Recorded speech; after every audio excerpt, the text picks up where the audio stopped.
வாழ்வு. இன்றைய கனிந்த வாழ்வு நிகழ்ச்சியில் முதுமை இனிதாக முதியோர் நல ஆர்வலர் எஸ். எட்வின் பாபு அவர்களுடன் நேர்முகம் கேட்கலாம்.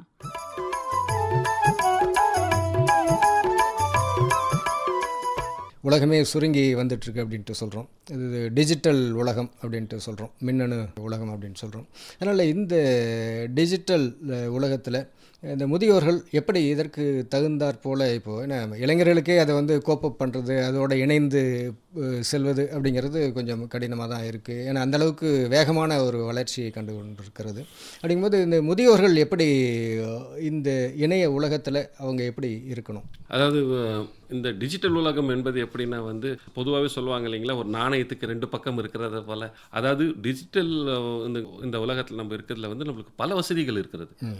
ஏன்னா முன்னாடி நீங்கள் சாதாரண யோசிச்சு பாருங்கள், ஒரு டிக்கெட் வாங்கணுன்னா நம்ம போய் 8 மணிக்கு கவுண்டர் திறப்பானோ 7:30 மணிக்கு போய் ஒரு ட்ரெயின் டிக்கெட் வாங்கணுன்னா நம்ம நிற்கணும், பஸ் டிக்கெட் வாங்கினோன்னா போய் நிற்கணும். அவ்வளோ நேரம் நம்மளுக்கு முன்னாடி ஒரு 50 பேர் நிற்பாங்க, கடைசி கிட்ட போகும்போது டிக்கெட் இல்லைன்னுவாங்க.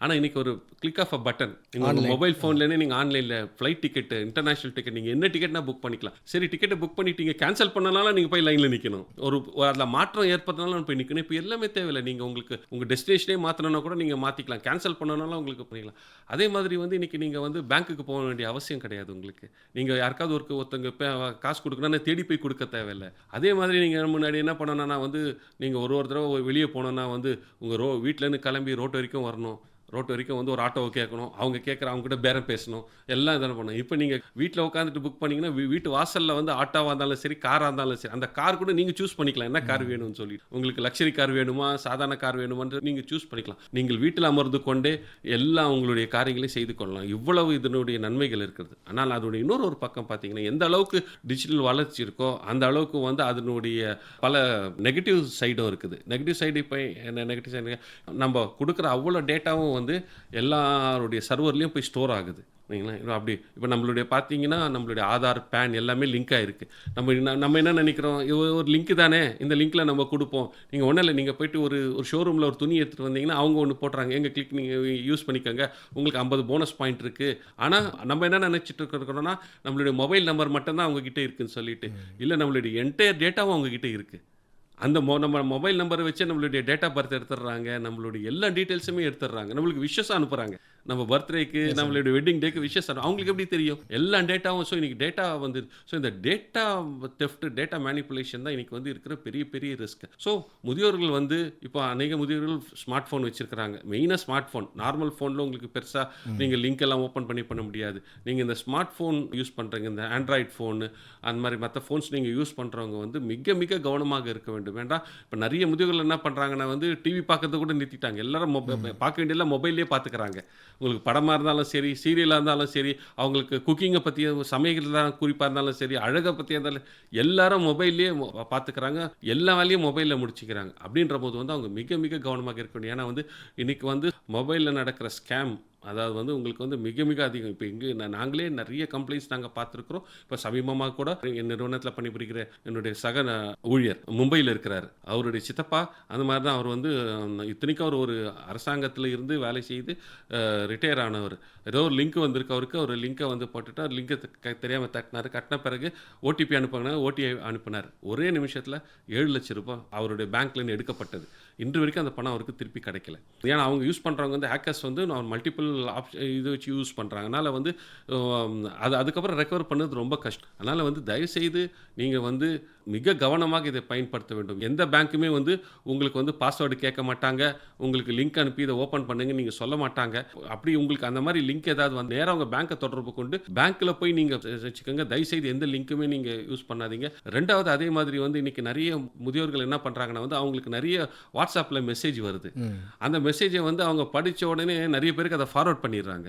அதில் என்ன கண்டென்ட் இருக்குன்னே தெரியாமல் ஃபாலோ பண்ணுறாங்க. சிலர்லாம் வந்து பார்த்தீங்கன்னா அது வந்து நன்மையான காரியங்களாக இருக்காது. அது சிலது வந்து பார்த்தீங்கன்னா சிலது வந்து பான் வீடியோவாக இருக்கும். இவங்களுக்கு அது தெரியாது.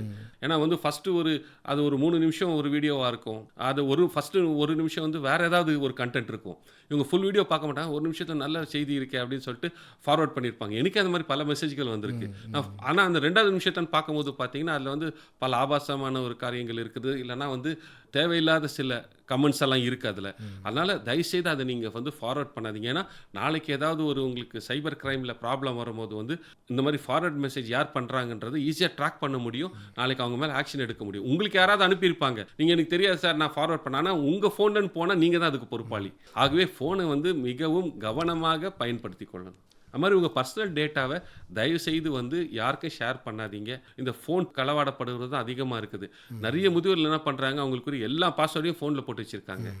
நீங்கள் தயவுசெய்து அதில் வைக்காதீங்க. வீட்டில் ஒரு டைரியில் நோட் பண்ணி வைங்க. உங்கள் கஸ்டடியில் நீங்கள் வச்சுக்கோங்க. ஃபோனில் வந்து உங்களுடைய லாகின், உங்களோட பேங்க்குடைய டீட்டெயில்ஸோ, ஏன்னா ஈஸியாக இருக்குது, ஏன்னா இதில் ஈஸியாக ட்ரான்ஸ்ஃபர் பண்ணிடலான்னு. ஃபோன் உங்கள் கையில் இருக்கிற வரைக்கும் தான் இருக்கும். நாளைக்கு உங்கள் ஃபோன் கிராஷ் ஆகிடுச்சுன்னா, சமீபமாக என்னோட நண்பர் ஒருத்தர் சொன்னார், அவருடைய ஃபோன்ஸ் பழுதடைஞ்சிச்சின்னு சொல்லிட்டு எடுத்து போய் சர்வீஸ் சென்டரில் கொடுத்துருக்காரு. சர்வீஸ் சென்டரில் என்ன பண்ணாங்கன்னா வந்து அந்த ஃபோனை சரி பண்ணி கொடுத்துட்டாங்க. ஆனால் எல்லா டேட்டாவும் பேக்கப் எடுத்துட்டாங்க அவங்க. அப்போ உங்கள் கான்டாக்ட்ஸு, உங்களுடைய எல்லா டீட்டெயில்ஸும் போடுச்சு. அப்போ நீங்கள் வந்து உங்களுடைய பேங்க் டீட்டெயில்ஸோ உங்களுடைய பாஸ்வேர்டை நீங்கள் போட்டு வச்சுட்டா நீங்களே வந்து குற்றவாளிகளுக்கு உங்களுடைய கதவை திறந்து கொடுக்குற மாதிரி ஆயிடுச்சு. அதனால் வந்து தயவுசெய்து முதியோர்கள் ஸ்பெசிஃபிக்காக, ஏன்னா இளைய சமூகத்தில் இருக்கிறவங்க வந்து அது என்னென்னவோ பாஸ்வேர்டெல்லாம் போட்டு வச்சுக்கிறாங்க, அவங்க என்னென்ன டெக்னிக்ஸ்லாம், பட் அவங்களுக்கு அது சேஃப் கிடையாது. இன்றைக்கி எப்படி இருந்தாலும் மேனிப்புலேட் பண்ணுறதுக்கான, எப்படி இருந்தாலும் உங்களுடைய ஃபோனை வந்து கிராக் பண்ணுறதுக்கு சாஃப்ட்வேர் வந்துடுச்சு. பொதுவாகவே வந்து கவனமாக இருக்கணும், எல்லாருமே கவனமாக இருக்கணும். அதுவும் முதியோர்கள் வந்து மேலும் கவனமாக ரொம்ப கவனமாக இருக்கணும். தயவுசெய்து உங்களுடைய டிரான்சாக்ஷன், உங்களுடைய ஃபினான்ஷியல் டீட்டெயில்ஸ் எதுவுமே உங்கள் ஃபோனில் ஸ்டோர் பண்ணி வைக்காதீங்க. அதே மாதிரி சில பேர் நான் பார்த்துருக்கேன், நான் வந்து அவங்க என்ன பண்ணுறாங்கன்னா பேங்க் ஆன்லைனில் அவங்க பேங்க் ட்ரான்சாக்ஷன் பண்ணும்போது வந்து ஏற்கனவே பாஸ்வேர்டை பண்ணி ஸ்டோர் பண்ணியிருக்காங்க. அவங்களுடைய அந்த பேங்க் இதுக்குள்ளே போன உடனே நேராக அவங்க இதில் போயிடுது. அவங்களுடைய லாகின்னோ பாஸ்வேர்டையும் வந்து அவங்க ஸ்டோர் பண்ணி வச்சிடுறாங்க. ஏன்னா ஈஸியாக இருக்கணும், நம்ம மறந்து போயிடுவோம் அப்படின்றதுக்காக. தயவுசெய்து அதை செய்யாதீங்க. கூட ஒரு நிமிடம் தான் ஆகும் உங்களுக்கு. தயவுசெய்து உங்களோட லாகினை டைப் பண்ணுங்கள், உங்களுடைய பாஸ்வேர்டை டைப் பண்ணுங்கள். எக்காரணத்தை கொண்டு ஸ்டோர் பண்ணாதீங்க, சேவ் பண்ணாதீங்க. இணையத்தில் இந்த மாதிரி டிஜிட்டலில் எப்படி பாதுகாப்பாக இருக்கணும் அப்படின்னு சொன்னீங்க. பொதுவாகவே அந்த முதியோர்கள் வந்து அந்த பாதுகாப்பு அப்படிங்கிறது எப்படி கவனமாக இருக்கணுங்க? வீட்டில் இருக்கும்போதும் வெளியில் போகும்போதும். வீட்டில் இருக்கும்போது கூட அவங்க வந்து மிகவும் கவனமாக இருக்க வேண்டும். ஏன்னா நீங்கள் பார்த்தீங்கன்னா போலீஸ் மற்ற தருகிற நீங்கள் இந்த ரிப்போர்ட்லாம் நீங்கள் பார்த்தீங்கன்னா வந்து முதியோர்களுக்கு எதிராக நிறைய வந்து வன்கொடுமைகள் இருக்குது.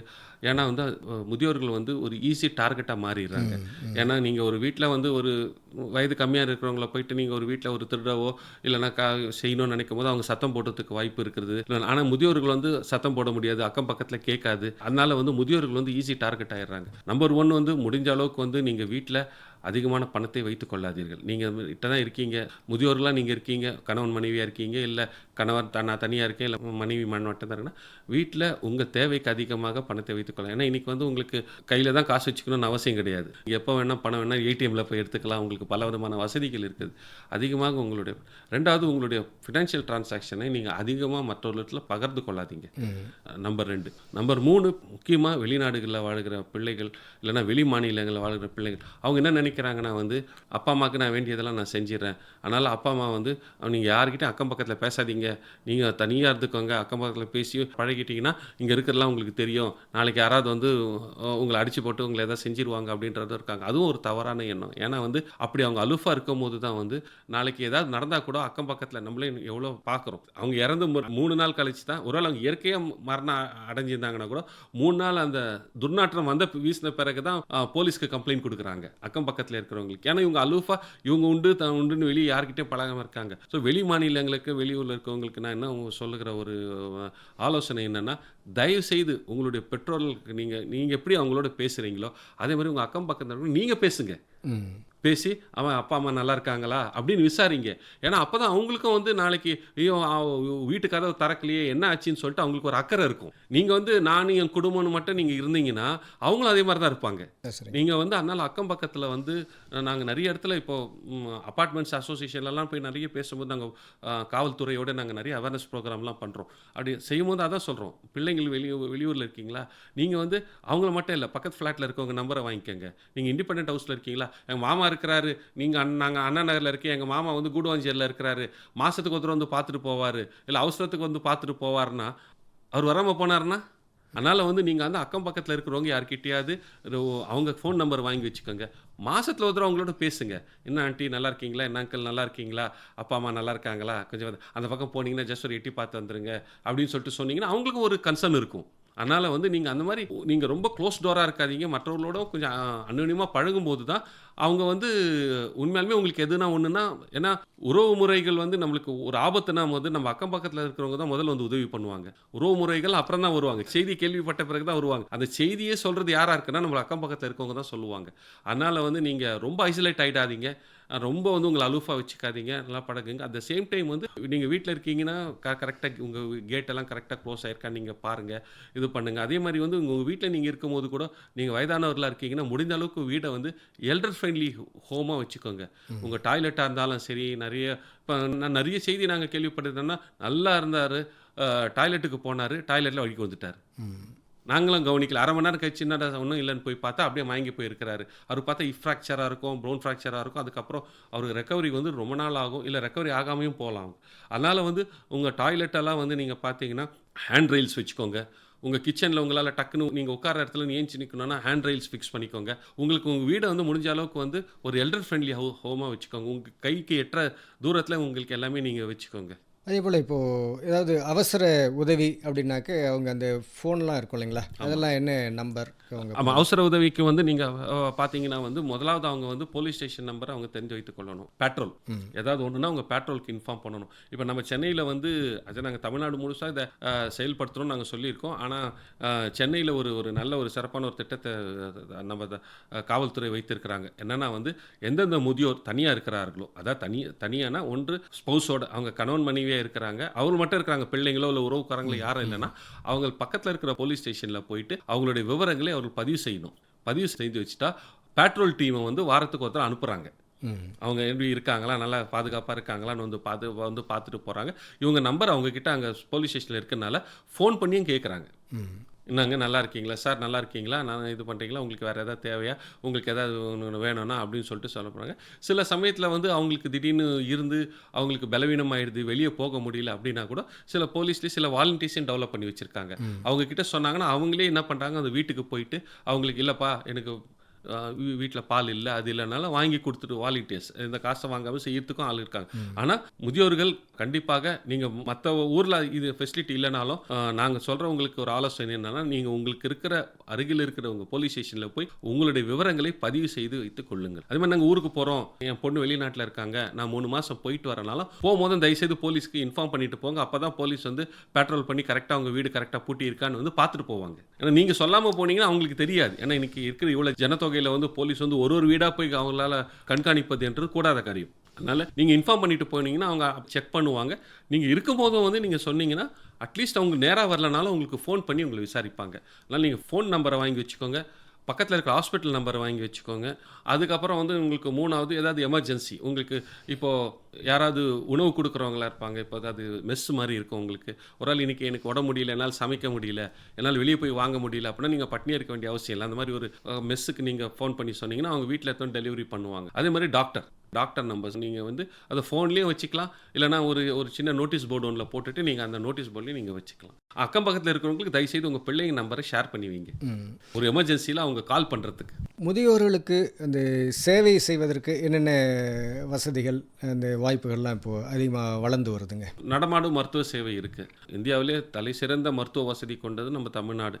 ஏழை மக்களுக்கும் சரி, வசதியானவர்களுக்கு மட்டுமில்லை, ஏழை மக்களுக்கும் நல்ல சிறப்பான மருத்துவ வசதிகள் நம்ம தமிழ்நாட்டில் இருக்குது. அநேக அருமையான டாக்டர்ஸை நம்ம தான் உருவாக்குகிறோம் இந்தியாவுக்கு. அதெல்லாம் அது பெருமைக்குரிய விஷயந்தான். ஆனால் முதியோர்களுக்கு இருக்கிற முக்கியமான பிரச்சனை என்னென்னா, ஒரு பிஹெச்சி ஆரம்ப சுகாதார மையம் வந்து 1 கிலோமீட்டரில் தான் இருக்கும்.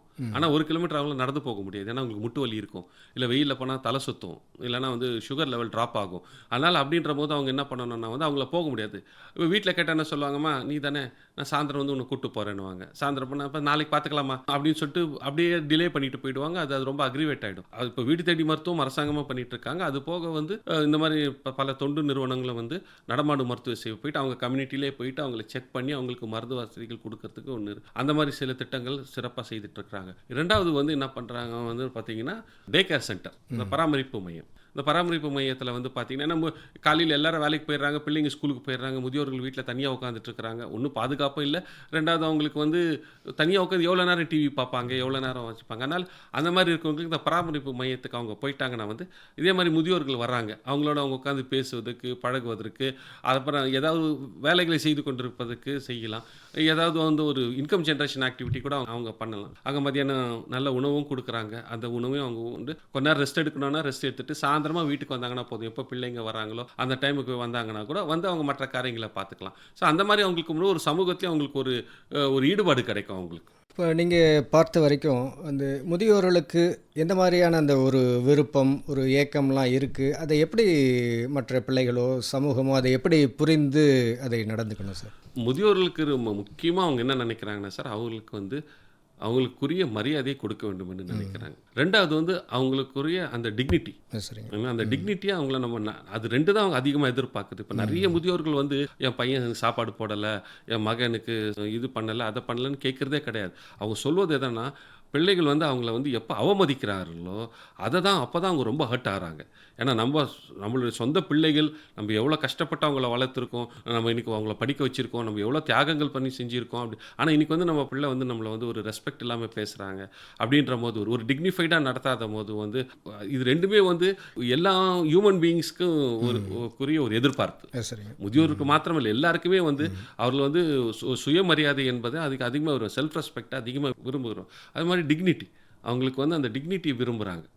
அது கிடைக்காத பட்சத்தில் அவங்க ரொம்ப வந்து இது பண்ணுறாங்க. அதனால் வந்து இளைய தலைமுறைகளுக்கு நாங்கள் சொல்கிறது என்னன்னா வந்து, நீங்கள் உங்கள் பெற்றோர்களுக்கு வந்து ஒரு பெரிய ஒரு 5 ஸ்டார் ஃபெசிலிட்டி நீங்கள் செஞ்சு கொடுக்கலனாலும் பரவாயில்ல, அவங்க அதை பற்றி கம்ப்ளைண்ட் பண்ண போகிறது கிடையாது.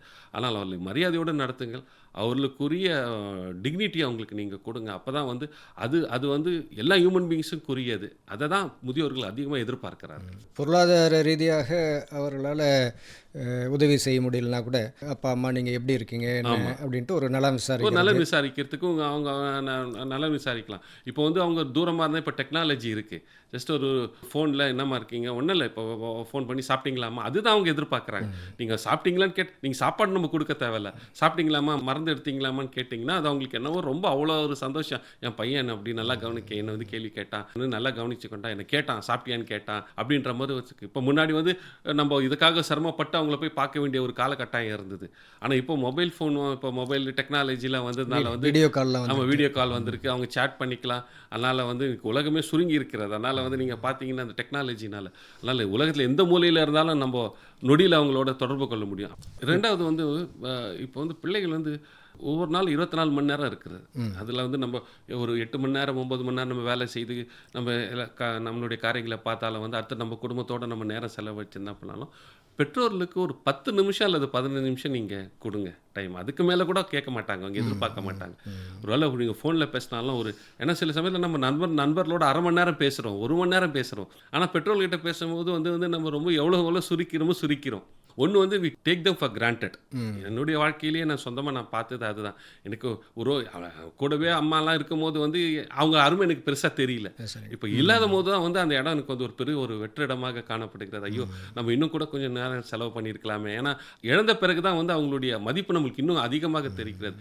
ஆனால் இப்போ வருத்தப்பட்டு எந்த பிரயோஜனமும் கிடையாது. அதனால் வந்து இருக்கிற போது அவங்கள நம்ம சந்தோஷமாக, ஏன்னா எவ்வளோ நாள் அவங்க நம்மளோட இருப்பாங்கன்றது நம்மளுக்கு சொல்ல முடியாது. அதனால் வந்து நம்ம அந்த இருக்கிற நாட்களில் வந்து நம்ம அந்த நினைவுகளை வந்து அவங்களும் பசுமையாக வைத்துக்கொள்ளும், நம்மளும் வந்து நம்மளோட இருந்தாங்கன்றது இருக்கணும். அதனால் இளைய தலைமுறைக்கு இல்லை பிள்ளைகளுக்கு நான் வந்து உங்ககிட்ட கேட்குற ஒரு ரிக்வஸ்ட், நீங்கள் ஒரு ரிக்வஸ்ட்டாகவே தயவுசெய்து எடுத்துக்கோங்க. ஒருவேளை உங்கள் பெற்றோர்கள் உங்களோட இருந்தாலுமே வந்து ஒரு 10-15 நிமிடம் உட்காந்து அவங்களோட பேசுங்கள். அப்படி ஒரு வேளை உங்களோட இல்லை, அவங்க வெளியே இருக்காங்கன்னா ஒரு 10-15 நிமிஷம் அவங்களுக்கு ஒரு ஃபோனில் நீங்கள் அவங்களோட பேசுங்க. ஒருவேளை அவங்களுக்கு ஃபோன் இல்லைன்னா இன்றைக்கி நீங்கள் அவங்களுக்கு ஒரு ஸ்மார்ட் ஃபோன் வாங்கி கொடுக்க வேண்டாம், சாதாரண ஒரு பட்டன் ஃபோன் இருக்குது, அது ஒரு 3000 ரூபாய் இருக்கும். அதுக்கு நீங்கள் அதை வாங்கி கொடுத்துட்டு ஒரு நாளைக்கு ஒரு தடவை என்னம்மா எப்படி இருக்கீங்க, சாப்பிட்டீங்களாம்மா, அப்பா சாப்பிட்டாரா, நல்லா இருக்கீங்களா அப்படின்னு கேட்டிங்கன்னா அவங்களுக்கு வந்து ஒரு ஆலயத்துக்கோ ஒரு கோயிலுக்கோ போயிட்டு கடவுளை பார்த்து தரிசித்துட்டு வருகிற சந்தோஷம் வந்து அதே சந்தோஷம் இந்த ஒரு ஃபோன் கால் மூலிமா அவங்களுக்கு கிடைக்கும். இது வந்து நானாக என்னுடைய சொந்த அனுபவத்தில் நான் சொல்லலை, நான் அநேக முதியோர்களோடு நாங்கள் பேசும்போது அவங்க கேட்குறது தான், பையன் கிட்ட பேசி ஒரு என்னப்பா சாப்பிட்டியாப்பான்னு எனக்கு கேட்டால் போதும்ப்பா, நான் வேறு எதுவுமே அவங்க கிட்ட எதிர்பார்க்கல. ரெண்டாவது வந்து முதியோர்கள் வந்து நிறைய முதியோர்கள் வந்து இன்னைக்கு என்ன நினைக்கிறாங்கன்னா வந்து அவர்களுக்கு இருக்கிற ஃபீலிங்ஸ் எக்ஸ்பிரஸ் பண்ண மாட்டேன்றாங்க. ஐயோ நம்ம எக்ஸ்பிரஸ் பண்ணோம்னா பிள்ளைங்க வருத்தப்படுவாங்களோ, அவன் பாவம் குடும்பம் இருக்குது, பிள்ளைங்க இருக்கிறாங்க, ஸ்கூலில் கொண்டு போய் விடணும், இது பண்ணணும், வேலைக்கு போகணும், வாடகை கட்டணும், இஎம்ஐ கட்டணும், இல்லை நம்ம வேற போய் ஏன் பேர்டனாக இருக்கணும் அப்படின்னு சொல்லிட்டு அவங்க வந்து எமோஷன்ஸ் எல்லாம் அவங்களுக்குள்ளவே அழுத்தி வைத்து கொண்டு இருக்கிறாங்க. அது அப்படியே உள்ளே இருக்க அதை வென்டிலேட் பண்ண முடியாத ஒரு சூழ்நிலை வரும்போது தான் அவங்களுக்கு டிப்ரெஷன் மற்ற காரியங்கள்லாம் வருது. ஆகவே நீங்கள் வந்து பெற்றோர்கள் உங்களை விட்டு கடந்து போன பிறகு நம்ம அவங்களுக்காக செய்கிற அது வேற. ஆனால் அவங்க இருக்கும்போது வந்து அவங்களோட நம்ம சந்தோஷமாக வைத்து கொண்டால் அவங்க வந்து எப்பவுமே வந்து அந்த சந்தோஷம் நம்மளுக்கும் நிறைவாக இருக்கும். ஆகவே தயவுசெய்து உங்கள் பெற்றோர்களோட உங்கள் கூட இருந்தாலும் சரி, அவர்கள் தொலைவில் இருந்தாலும் சரி, நீங்கள் நேராக சந்தித்து பேசினாலும் சரி, இல்லைனா உங்கள் தொலைபேசி மூலியமாக பேசினாலும் சரி, ஒரு 10 அல்லது 15 நிமிடம் வந்து அவர்களுக்காக நீங்கள் நேரத்தை ஒதுக்குங்கள். அதாவது பிள்ளைகள் வந்து பெற்றோர்கள் நம்மகிட்ட ஏதாவது கேட்ட பிறகு செய்யணும் அப்படிங்கிற அந்த இது இருக்கக்கூடாது. பிள்ளைகள் தான் வந்து அவர்களுக்கு என்ன தேவை, என்ன பிடிக்கும் அப்படிங்கிறதெல்லாம் பார்த்து அவர்கள் வந்து அந்த தேவையை அறிந்து பூர்த்தி செய்ய வேண்டும் இல்லைங்களா? ஏன்னா இப்போ பெற்றோர்கள் அதிகமாக கேட்க மாட்டாங்க. இப்போ நீங்களே கேளுங்களேன், அம்மா உங்களுக்கு என்ன வேணும்னு கேட்டீங்க, எனக்கு என்னப்பா எல்லாமே இருக்குது, எனக்கு ஒன்றும் வேண்டாம்ப்பா அப்படி தான் சொல்லுவாங்க. ஆனால் அவங்களுக்கு தேவை இருக்கும், ஆனால் சொல்ல மாட்டாங்க. ஏன்னா நம்ம ஏன் பிள்ளைகளை போய் நம்ம வலுக்கட்டாயமாக வந்து, ஏன்னா இப்போ ஒரு வேளை அவங்களுக்கு அவங்க கையில் வருமானம் இருக்குன்னா அவங்க அதை சுத்தமாக கேட்க மாட்டாங்க, அவங்களே அதை பூர்த்தி செய்து கொள்வார்கள். இல்லாதவங்க என்ன நினைப்பாங்க, ஏற்கனவே எல்லாம் இப்போ வேலைக்கு போயிட்டு வர்றாங்க, அவங்க பல்வேறு காரியங்களை செய்து கொண்டிருக்காங்க, இல்லை நம்ம வேற போய் ஏன் கேட்கணும், அதனால் வேண்டாம்னு சொல்லியிருக்கோம். அதனால் வந்து பிள்ளைகள் தான் அவங்களோட அறிஞ்சு ரெண்டாவது அவங்களுக்கு தேவைகள் பெருசாக இல்லை. இப்போ நீங்கள் முதியோர்களே எடுத்தால அவங்க எவ்வளோ சாப்பிட போகிறாங்க, மிஞ்சி போனால் காலைல 2 இட்லி சாப்பிடுவாங்க இல்லைங்களா, மதியானம் ஒரு பிடி சாப்பாடு தான் சாப்பிடுவாங்க. அவங்க டெய்லி வந்து எனக்கு நான்வெஜ் செஞ்சு கொடு, இல்லைனா வந்து டெய்லி எனக்கு இது வேணும் அது வேணும்னு கேட்க போகிறது கிடையாது. தேவைகளும் குறைவு தான், தேவைகள் ரொம்ப குறைவு. அவங்க எதிர்பார்க்கறதெல்லாம் அன்பு பாசம் தான் எதிர்பார்க்குறாங்க. இந்த முதுமை பருவம் அப்படிங்கிறது நம்ம எல்லாருமே வந்து அந்த முதுமை பருவத்தை எட்டி தான் ஆகணும் இல்லைங்களா? அது வந்து தவிர்க்க முடியாதது. முதுமை பருவத்தை இனிமையாக மாற்றி வைத்துக்கொள்வதற்கு என்னெல்லாம் வந்து செய்யலாங்க? அதாவது முதுமை என்பது நம்ம தவிர்க்க முடியாத ஒன்று. ஆனால் எல்லாருக்கும் வந்து அந்த வாய்ப்பும் கிடைக்கிறது கிடையாது. எல்லாரும் முதியோராகி தான் இறப்பாங்கன்றதும் கிடையாது. என்னுடைய அனுபவத்தில் வந்து முதியோர்களாய் நம்ம இருக்கிறது வந்து அதுவே ஒரு பெரிய கடவுள் கொடுத்த வரப்பிரசாதம். அதை வந்து பல பிரச்சனைகள் வரும். ஏன்னா இன்னைக்கு காலத்தின் கட்டாயத்தினால வந்து சமூகத்தில் பல மாற்றங்கள் உண்டாக இருக்குது. ஆனால் நம்ம இனிமையாக ஆக்கி கொள்ள வேண்டும் வந்து நம்ம கையில் தான் இருக்குது. நம்ம பிள்ளைங்க கையிலையோ நம்ம உறவு முறையிலையோ இல்லை. அதாவது நீங்கள் எங்கே இருக்கீங்களோ அங்கே நீங்கள் இருங்க, உங்களை இண்டிபெண்ட்டாக வச்சுக்கோங்க. நீங்கள் என்றைக்கு வந்து டிபெண்ட்டாக ஆகுறீங்களோ அன்றைக்கி தான் நம்மளுடைய குடும்பத்தில் பிரச்சனை வரும். அதனால் முடிஞ்ச அளவுக்கு வந்து நீங்கள் நல்லா நடமாடி உங்கள் காரியத்தை நீங்களே செய்து கொண்டு உங்களுக்குரிய இடத்துல நீங்கள் இருக்கிறது ஒரு மிக சிறந்த ஒரு வழி. ரெண்டாவது வந்து நாங்கள் சொன்னது போல உங்கள் குடும்பத்துக்கு செய்யுங்க, ஆனால் உங்களுக்கென்று ஒரு பங்கை நீங்கள் வைத்து கொள்ள வேண்டும். அது அசையும் சொத்தாக இருந்தாலும் சரி, அசையா சொத்தாக இருந்தாலும் சரி, தயவுசெய்து எல்லாத்தையும் அள்ளி கொடுத்துட்டு அதுக்கப்புறம் வெறும் கையோடு நிற்காதீங்க. அப்புறம் நீங்கள் கம்ப்ளைண்ட் பண்ணாலும் அது யாருமே அதை வந்து அக்செப்ட் பண்ண போகிறது கிடையாது. உங்களுக்காக பரிதவிக்க போகிறதும் யாரும் கிடையாது. அதனால் உங்களுக்கென்று ஒரு தொகையை வைத்துக் கொள்ளுங்கள். அடுத்தது வந்து பிள்ளைகள் வந்து நமக்கு பல வாக்குறுதிகள் கொடுப்பாங்க. அப்பா நீ இதை கவலைப்படாது, இந்த வீடு தானே, இது என்னப்பா இதை விற்றுருவோம், 50 லட்சம் வரும், 60 லட்சம் வரும், நம்ம ஒரு அப்பார்ட்மெண்ட்டாக இதை கட்டிட்டோம்னு வச்சுக்கோங்கன்னா அதில் இப்படி வரும் அப்படி வரும், உங்களை நாங்கள் கண்கலாங்காமல் பார்த்துப்பேன். சந்தோஷம், அப்படி பார்த்துக்கிட்டாங்கன்னா பிரச்சனையே கிடையாது. ஆனால் காலப்போக்கில் அவர்களுடைய ப்ரியாரிட்டிஸ் மாறுவதற்கான வாய்ப்புகள் இருக்கிறது. ஒருவேளை அவங்களே வந்து நாளைக்கு வெளியூரில் ட்ரான்ஸ்ஃபர் ஆகி போயிடுவாங்க. அப்போ உங்களுடைய கதி வந்து நிர்கதி ஆகிடக்கூடாது. அதனால் வந்து நீங்கள் தயவுசெய்து பிள்ளைகளுடைய ப்ராமிசஸ் எல்லாத்தையும் நீங்கள் ஏற்றுக்காதீங்க. உங்களுக்கென்று ஒரு வழிமுறையை நீங்கள் வழிவகுத்து கொள்ளுங்கள் சரிங்களா? அதே மாதிரி உங்களுக்கு யார் மேலே நம்பிக்கை இருக்கோ அவங்களோட பழகுங்க. உங்களை மதிக்காதவங்கள, உங்களை வந்து நேசிக்காதவங்களை பற்றி வருத்தப்படாதீங்க. ஐயோ நான் இவ்வளோ செஞ்சுருக்கேன் அவ்வளோ செஞ்சுருக்கேன்னா நிறைய முதியோர்கள் வந்து சொல்கிறது என்னன்னா வந்து ஐயோ நான் எவ்வளோ செஞ்சுருக்கேன், தம்பிக்காக செஞ்சேன், என் தங்கச்சிக்கு செஞ்சேன், என் மச்சானுக்கு செஞ்சேன், இவங்களுக்கு செஞ்சேன், அவ்வளோ செஞ்சேன்னு இன்றைக்கி யாருக்கும் நன்றி இல்லை. நீங்கள் பேசுறதுனால அவருக்கு எந்த பிரயோஜனமும் கிடையாது. அவங்களும் அதை பற்றி கவலைப்படப்படுங்க. அதனால் வந்து உங்களுக்கு யார் உங்களோட அன்பாக இருக்காங்களோ அவங்களோட நீங்கள் பழகுங்க. அது ஒருவேளை உங்களோட வேலை செய்தவங்களாக இருக்கலாம், உங்கள் கலீக்ஸாக இருக்கலாம், இல்லை உங்கள் ஸ்கூலில் படித்தவங்களாக இருக்கலாம். இன்றைக்கி வந்து நீங்கள் பார்த்தீங்கன்னா 40 வருஷம் கழிச்சு 50 வருஷம் கழிச்சுட்டு வந்து வாட்ஸ்அப் மூலியமாக வந்து எவ்வளோ பேர் வந்து இணைஞ்சிருக்காங்க. இப்போ நான் பார்த்தீங்கன்னா வந்து நான் 83ல் 10th படித்து வந்தேன். நீங்கள் சொன்னால் நம்ப மாட்டீங்க. போன வருஷம் வந்து ஒரு ஃப்ரெண்டை வந்து ட்ரெயினில் மீட் பண்ணேன். நான் அவரை கண்டுபிடிக்கவில்லை, அவர் தான் என்ன கண்டுபிடிச்சார். அவரை நான் கண்டுபிடிச்சிட்டு வந்து நீங்கள் தானே அப்படின்னு கேட்டார். ஆமாம் நான் தான் சொல்லிட்டு அப்படி பார்த்தீங்கன்னா அவர் என்ன பண்ணாருன்னா அவர் ஒரு 2 பேரோட டச்சப் கொடுத்தார். நீங்கள் பார்த்தீங்கன்னா இந்த ஒரு வருஷத்தில் கிட்டத்தட்ட நான் 10th படிச்சதில் ஒரு 20 பேர் ஃப்ரெண்ட்ஸ் வந்து இப்போ நாங்கள் ஒரு குரூப்பில் இருக்கிறோம். முன்னாடியெல்லாம் இது நினச்சி கூட பார்க்க முடியாது சரிங்களா. ஒரு 20 இப்போ அவங்க என்ன பண்ணுறாங்க, அவங்களுடைய பிள்ளைகளை பற்றி சொல்கிறாங்க. ஒருத்தருக்கு ஒருத்தர் நாங்கள் மீட் பண்ணிக்கிறதுக்கே இல்லை. பல பேர் சென்னையில் தான் இருக்காங்க. ஆனால் அவங்கவுங்க வேலை நிமித்தமாக இருக்கிறாங்க. ஆனாலும் டெய்லி ஒரு குட் மார்னிங் சொல்கிறாங்க. அதுக்கப்புறம் ஒரு ஃபேமிலியில் ஒன்று நல்ல நடந்தால் போடுறாங்க. ஈவன் ஒரு சோகமான ஒரு நிகழ்வு நடந்தாலும் போடுறாங்க. நாங்களும் அதை போய் அட்டன் பண்ணுறோம். ரொம்ப சந்தோஷமாக இருக்குது அந்த இணைப்பு. அதனால் நம்பிக்கையுள்ள ஒரு நல்ல நண்பர்களோட பழகுதான் நல்ல நண்பரோட நீங்கள் பழகுங்க. அவங்களோட நீங்கள் ஐக்கியமாக இருங்க. அடுத்தது வந்து உங்களுக்கு பிடிச்ச இடத்துக்கு போங்க. இனி நீங்கள் யாருக்கு சேர்த்து வைக்க போகிறீங்க? நீங்கள் வந்து வயிற்ற கட்டி வாயை கட்டி நீங்கள் உங்கள் செஞ்சதெல்லாம் போதும்.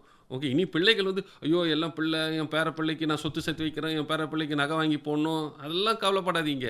அதனால் வந்து நீங்கள் அது உங்கள் கடமையை நீங்கள் செஞ்சு முடிச்சிட்டிங்க. இனி வந்து நீங்களும் உங்கள் மனைவியும் இல்லை நீங்களும் உங்கள் கணவரும் ஓகேங்களா, நீங்கள் இருக்கிற நாட்களில் வந்து உங்களுக்கு பிடிச்ச இடத்துக்கு போங்க.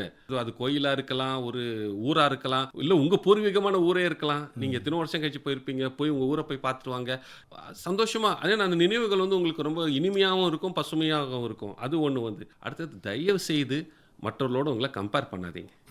என்னோட வேலை செஞ்சவன் இப்படி இருக்கிறான், நான் இப்படி ஆயிட்டேனே, அது நீங்கள் தயவுசெய்து கம்பேர் பண்ணாதீங்க. நீங்கள் கம்பேர் பண்ணுறது யாருக்கும் அது பிரயோஜனம் கிடையாது. உங்களை தான் அது வந்து எமோஷ்னலாக உங்களை வந்து அது கீழே இறக்கி விடும் சரிங்களா. அதே மாதிரி உங்கள் பிள்ளைகள் லைஃப்பில் இன்டர்ஃபியர் ஆகாதீங்க. நீங்கள் எப்படி அனுபவம் உங்களுக்கு கற்றுக் கொடுத்ததோ அதே மாதிரி அவங்களுக்கு கற்றுக் கொடுக்கும். ஏன்னா இன்றைக்கி இருக்கிற நீங்கள் இளைய தலைமுறைக்கு நீங்கள் போய் சொன்னாலுமே வந்து இப்படியும் கவனிப்பாங்களே தவிர இந்த காரில் வாங்கி இந்த காரில் விட்டுருவாங்க. அதனால் வந்து நீங்கள் உங்கள் பிள்ளைங்களுக்கு தேவையில்லாத அட்வைஸ்லாம் கொடுக்காதீங்க. அட்வைஸ் கொடுங்க, அவங்க கேட்கலையா வருத்தப்படாதீங்க, விட்டுருங்க. அவங்க லைஃப் அவங்க பார்த்துப்பாங்க. Let them take responsibility for the life. அதே மாதிரி வந்து எனக்கு வயசாகிடுச்சு, அதனால் எனக்குரிய மரியாதை நீ கொடுத்தே ஆகணும் அப்படிலாம் சொன்னால் நடக்காது. யோசிச்சு பாருங்க, நம்ம காலகட்டத்தில் வந்து நம்ம வீட்டில் பெரியவங்க அப்பா இருந்தாருன்னா நம்ம போகணும்னா இருந்தாருன்னா நம்ம அந்த இடத்துல இருக்கவே மாட்டோம், அந்த இடத்துல இருக்க மாட்டோம். ஆனால் இன்னைக்கு நம்ம வீடு எப்படி இருக்கு, நம்ம வீட்டுக்கு போனால் நம்ம பிள்ளைங்க வந்து சேர்ல கால் மேலே கால் போட்டுட்டு ஹாய் டேடுன்றாங்க, ஹாய் மம்மின்றாங்க. ஃப்ரெண்டு யாராவது வந்து அடே ஃப்ரெண்டுடா, ஃப்ரெண்டு ஒருத்தர் வந்திருக்கிறாரு, நான் உங்கள் ஃப்ரெண்டு தானே, உள்ளே உட்காரிச்சு பேசுங்க, நான் இங்கே டிவி பார்க்கணும், லேப்டாப்பில் ஒர்க் பண்ணணும் அப்படின்றாங்க. அதே போல் சமூகத்திலையும் இப்போ ஒரு கலாச்சாரம்லாம் இருந்தது இல்லைங்களா. அதாவது பஸ்ஸில் போகும்போது கூட வயதானவர்கள் பெரியவர்கள் வந்து நின்றுட்டு வந்தாங்கன்னாக்க எழுந்திருச்சு இடம் கொடுக்கறது. இப்போ வந்து நீங்கள் பார்த்தீங்கன்னா தவறுன்னு சொல்கிறதா என்னென்னு எனக்கு தெரியல. ஏன்னா அவங்க என்ன பண்ணுறாங்கன்னா வந்து அவங்க பஸ்ஸில் முதல்ல முன்னெச்சிட்டு போய் உட்காந்துடுறாங்க. காரணம் என்னன்னா உட்காந்துன்னு ஹெட்ஃபோனை மாட்டிக்கிறாங்க, அது ஏதோ ஒரு பார்த்துட்டு வராங்க. ஸோ அவங்களுக்கு அதில் இன்வால்வ்டாக இருக்கிறதுனால இல்லை சேட் பண்ணுறாங்க. அவங்களுக்கு நின்று சேட் பண்ணுறது ரொம்ப அன்கம்ஃபர்டபுளாக இருக்குது, அதனால் உட்காந்துக்கிறாங்க. அதனால் அவங்களுக்கு முதியோர்களுக்கு அந்த முன்னுரிமை கொடுக்கறது கிடையாது. இன்னொன்று நான் சொல்கிறேன், முதியோர்கள் வந்து நீங்கள் உங்கள் பிள்ளைகளை நீங்கள் வளர்க்கும் போது இப்போ முதியோர் ஆகிட்டீங்க, அட்லீஸ்ட் உங்கள் பேர பிள்ளைங்களுக்கு வந்து நல்ல வேல்யூஸை கற்றுக் கொடுங்க. அதனால் வந்து பெரியவர்கள் எப்படி மதிக்கணும், ஒருத்தவங்க வந்தாங்கன்னா ஒரு வீட்டுக்குள்ளே வந்தாங்கன்னா உட்காருங்கன்னு சொல்லுங்கள், தண்ணி கொண்டு வந்து கொடுங்க, டீ காஃபி கொடுக்க வேண்டாம், அட்லீஸ்ட் தண்ணி கொடுங்க, வரவங்களுக்கு மேக் தம் கம்ஃபர்டபுள். பண்பாடு நம்ம வந்து நம்ம சொல்லணும். அதனால் வந்து அடுத்தது வந்து அவங்க இதை சொன்னாங்க இவங்க இதை சொன்னாங்கன்னு சொல்லிட்டு தேவையில்லாத கோப்பையெல்லாம் அவங்க மனசில் வச்சுக்காதீங்க. அது எதுவுமே நம்மளுக்கு பிரயோஜனமாக இல்லாத போது. ஏன்னா நிறைய பேர் வந்து என்ன ஒரு ஃபுட்மேட் மாதிரி தான் இருக்கிறாங்க. யார் என்ன சொன்னாங்க எல்லாத்தையும் போட்டு தயவுசெய்து அப்படி இருக்காது. உங்கள் மைண்டை ஃப்ரீயாக வச்சுக்கோங்க. யார் என்ன சொன்னாலுமே வந்து நீங்கள் யார் என்பது உங்களுக்கு தெரியும், உங்களுடைய கேலிபர் என்னன்றது உங்களுக்கு தெரியும், நீங்கள் யார் என்பது உங்களுக்கு நல்லா புரியும். அதனால் வந்து மற்றவங்க சொல்கிறதெல்லாம் வீணாக மனசில் போட்டு நீங்கள் தயவுசெய்து குழைக்காதீங்க. உங்களுக்கு நல்ல டைம் இருக்கா, உங்களுக்கு ஆன்மீகத்தின் மேலே நம்பிக்கை இருக்கா, நல்லா ஆன்மீகத்துக்கு நேரத்தை செலவு பண்ணுங்கள். அது உங்களுக்கு ஒரு நல்ல சமாதானத்தை கொடுக்கும், உங்களுக்கு ஒரு மன நிறைவை கொடுக்கும். உங்களுக்கு நல்லா உங்கள் குடும்பத்துக்காக உங்கள் கடவுள்கிட்ட வேண்டுங்க, இந்த சமுதாயத்துக்காக கடவுள்கிட்ட வேண்டுங்க, இந்த நாட்டுக்காக கடவுள்கிட்ட வேண்டுங்க. கடைசி நாங்கள் என்ன சொல்கிறோன்னா வந்து வாழ நாட்கள் வரைக்கும் நான் ரிட்டையர் ஆகிட்டேன் அவ்வளோதான் என் வாழ்க்கை முடிஞ்சு போச்சுன்னு கிடையாது. ஒரு ரிட்டையர்மெண்ட் என்பது வாழ்க்கையில் ஃபர்ஸ்ட் இன்னிங்ஸ், ஒரு பகுதி தான். ரெண்டாவது மொழி வேலையே வந்து வாழ்க்கையில் ஒரு பகுதி தான் சார். வாழ்க்கை வந்து வெறும் வேலை இல்லை. நிறைய பேர் என்ன நினைக்கிறாங்க, வாழ்க்கையே வேலை தான் நினச்சிட்டு இருக்காங்க. ஆனால் வாழ்க்கை வந்து வேலை கிடையாது. நீங்கள் நம்ம செய்கிற வேலை 8 மணி நேரம் 9 மணி நேரம் 10 மணி நேரம் அவ்வளோதான்.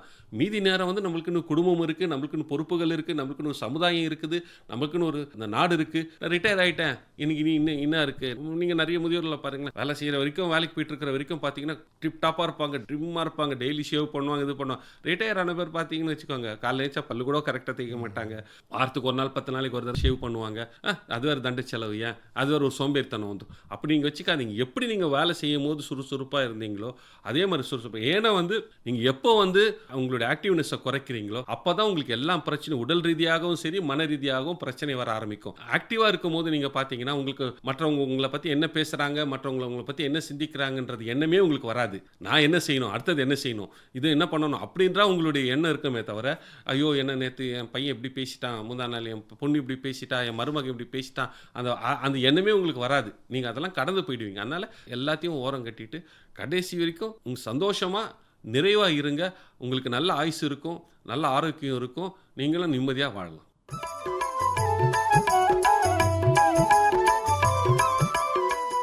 இதுவரை கனிந்த வாழ்வு நிகழ்ச்சியில் முதுமை இனிதாக முதியோர் நல ஆர்வலர் எஸ். எட்வின் பாபு அவர்களுடனான நேர்முகம் கேட்டோம்.